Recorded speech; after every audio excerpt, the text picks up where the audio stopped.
प्रिय दोस्तों, नमस्कार।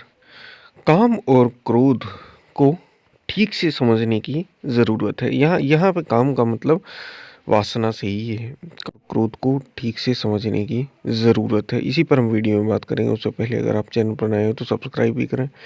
वीडियो को पूरा सुनेंगे तो आप इसका अधिक से अधिक लाभ ले पाएंगे।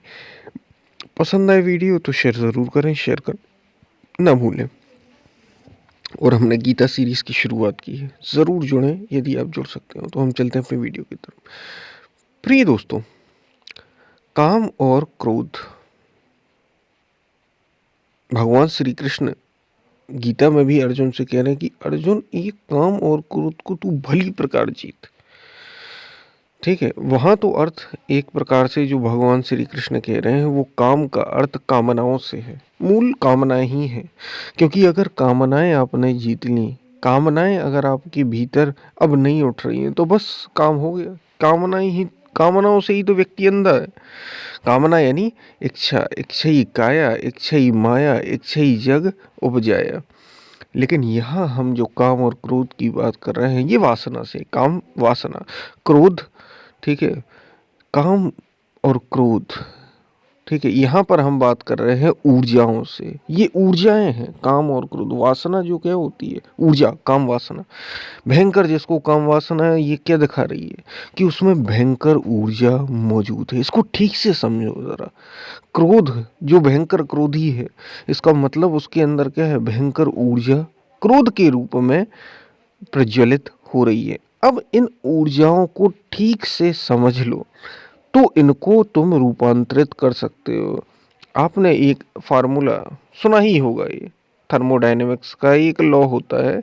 बड़ा साधारण सा नियम है कि ऊर्जा को ना तो पैदा किया जा सकता है और ना ही उसे नष्ट किया जा सकता है। उसे केवल एक रूप से दूसरे रूप में बदला जा सकता है।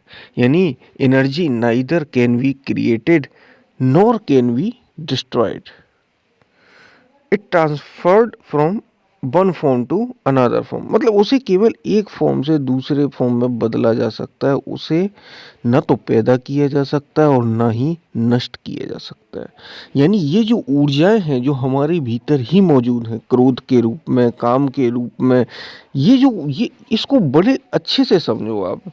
इसको हमें बदलना है, इसी को हमें रूपांतरित करना है। ये जो ऊर्जाएं हैं, इनको हमें, इनसे डरना नहीं है। या ये जो ऊर्जा है इनको बर्बाद नहीं करना हमें। हम क्या करते हैं, वासना में हमारी जो ऊर्जा होती है भीतर की, या काम वासना जो होती है, जिसमें हम अपनी ऊर्जा को क्या कर देते हैं, खंडित कर देते हैं, बाहर बिखरने देते हैं। इसलिए जो इनके वेगों को, भगवान श्री कृष्ण ये भी कह रहे हैं कि जो इनके वेगों को सह जाता है, सहने की क्षमता, जैसे वासना उठी, काम वासना उठी, आपने उसे सहज ही सह लिया। सहने की क्षमता इतनी अपने भीतर अपने अर्जित कर ली कि अब ये प्रभावित नहीं करते। वासना उठी और आप सहज रहे, आप सहज रहे तो वो वासना अपने आप ही शांत हो गई, वो ऊर्जा अपने आप ही शांत हो गई।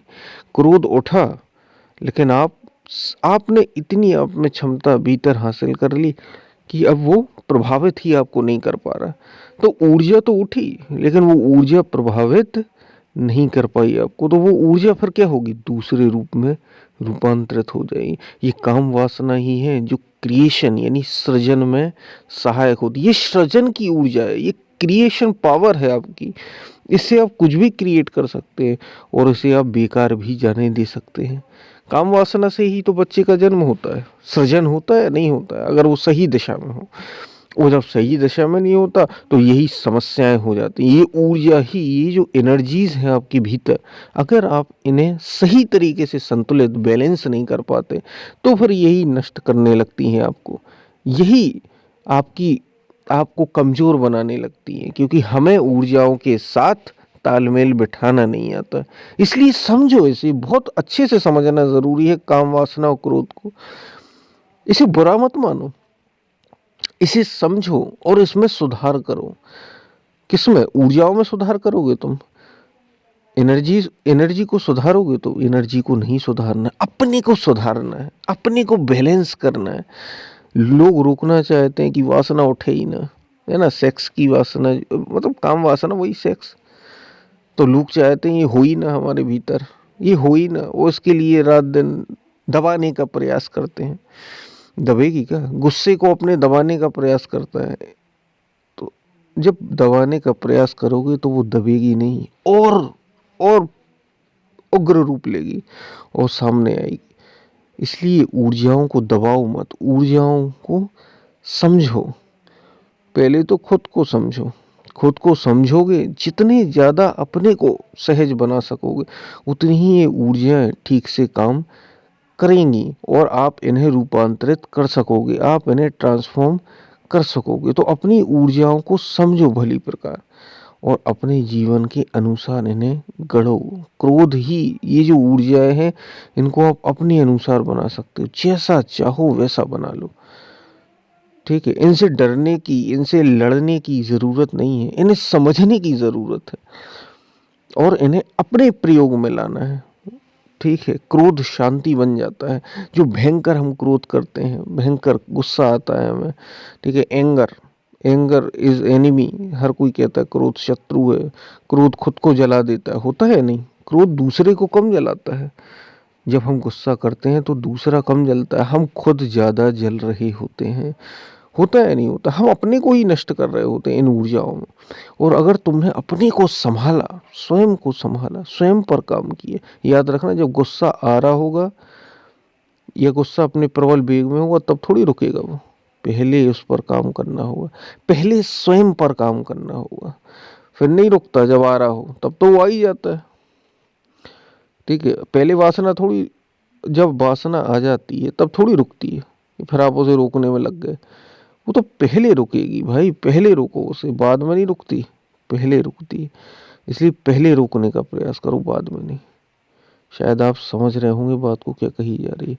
तो काम और क्रोध ऊर्जाएं हैं, इनको बेकार में न गंवाएं हम, इनको ठीक से समझें।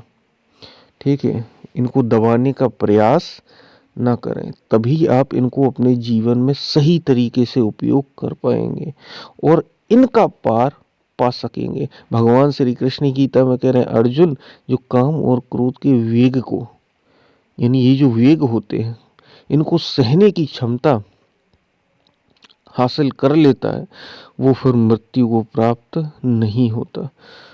वासना, क्रोध, इन सबको जब सहने की क्षमता आ गई तो तुम बदल गए, तुम फिर वो रह ही नहीं जाओगे। तुम्हें ऊर्जाओं का सही तरीके से इस्तेमाल आ गया और ये फिर तुम्हारे बोध में सहायक बनेगी, यही तुम्हारे आत्मज्ञान में सहायक बनेगी, ये तुम्हें उस ओर ले जाने में, ये जो ऊर्जाएं जो संसार में ही बेकार चली जा रही हैं, नष्ट हो जा रही हैं, ये तुम्हें तुम तक ले जाने में फिर सहायक बनेगी। शायद आप बात को समझ रहे हो क्या कही जा रही है। पसंद आए तो शेयर ज़रूर करें। हमने गीता सीरीज़ की शुरुआत की, ज़रूर जुड़े। यदि आप जुड़ सकते हो तो हम फिर मिलते हैं, तब तक के लिए धन्यवाद।